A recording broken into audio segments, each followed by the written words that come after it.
just like. If you're going to ask me anything, stand right here if you want. Then he looks right at me. I'm going to record it. Yeah. Is anybody doing a Facebook Live? I'm doing Facebook Live. You are? Okay. I think we are too at the station. They're going to Okay. stream it. Okay.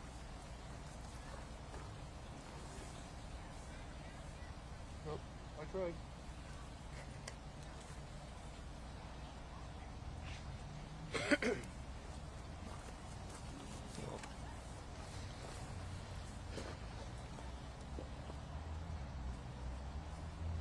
Well, unfortunately, we can't serve. We need your name, unfortunately, and also your rank with Buckeye Police. Say and spell your first and last. Yes, sir. My name is Bob Sanders, B-O-B-S-A-N-D-E-R-S. I'm the Assistant Police Chief with Buckeye Police Department. At this point in time, what can you tell us, kind sir? Sir, at approximately 3 p.m. this afternoon, our dispatch center received 911 calls of several shots fired. Upon arrival, our officer found 2 adult males fighting and struggling on the sidewalk. At that time, he exited his vehicle and he did see 2 males struggling on the ground. He responded to a call of shots fired, and what happened after that is he deployed his patrol rifle. He gave commands to the suspect he saw standing over the other person. The person did not comply with his commands, and at that time he saw a knife in the hand of the suspect.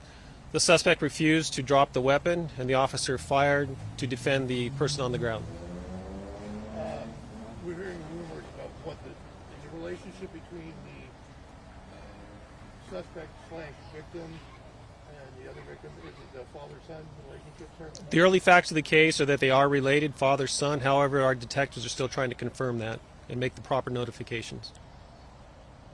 There's also another rumor circulating around the neighborhood that a third person tried to intervene in the fight that was going on between possible father and son. Is that true? Yes, sir. We did receive numerous phone calls, and upon arrival, our officer did see a citizen standing out behind another vehicle. Exactly to what degree of intervention he provided or attempted to, we're not sure at this time. That's something the detectives will talk to him about. Okay, and of course we have to know what the condition of the suspect / victim is at this point in time. What transpired after the shooting, sir? After the shooting, the officers provided life-saving attention to the person who was shot by the officer. However, he is deceased on scene. The alleged father, or who we believe is the father, he is now in stable condition at the hospital with multiple gunshots to his abdomen. So in other words, it was a double shooting then? Yes, sir. OIS as well as the victim? Yes, sir, that's correct. There was an OIS and an attempted homicide or aggravated assault. And of course, at this point in time, do we know what led to that incident, the aggravated assault, sir? No, sir, those facts aren't clear to us yet, and I'd just be speculating. So you said the father was shot and there was a knife as well? Yes, ma'am. Who had the knife again? The suspect that we ended up shooting? Was a gun recovered after the shooting with the father? Yes, there is a gun on scene.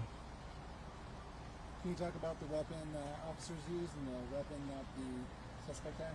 At this time, we know that there's a handgun that was found on the sidewalk from the suspect, and the officers used a patrol rifle. How many shots did the officer fire? Do you know? We're not exactly sure at that time. I'd be speculating until the investigation is completed. Can you give us a description on your officer? I know you're not going to release his name, but how many years on the force does he have, kind sir? The officer's been with us for almost 2 years. He is currently, as any protocol with all police departments, he'll be on administrative leave pending the outcome of the investigation and the criminal investigation, which is being conducted by the Glendale Police Department.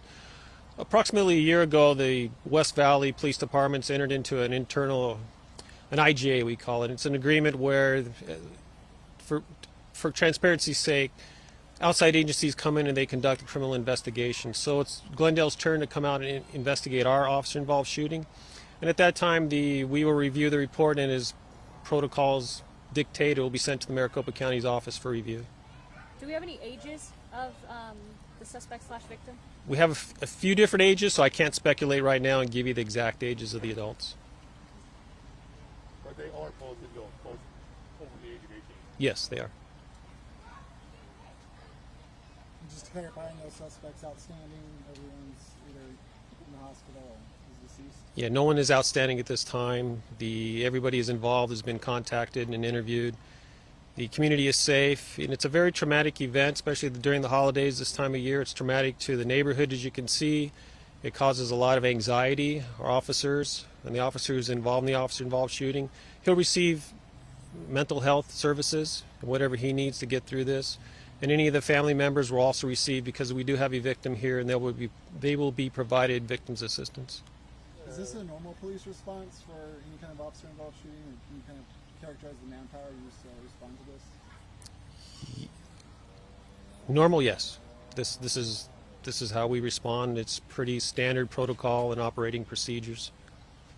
I guess the only other question I have this time, sir, is neighbors displaced or for the investigation, or is everybody basically at home and just...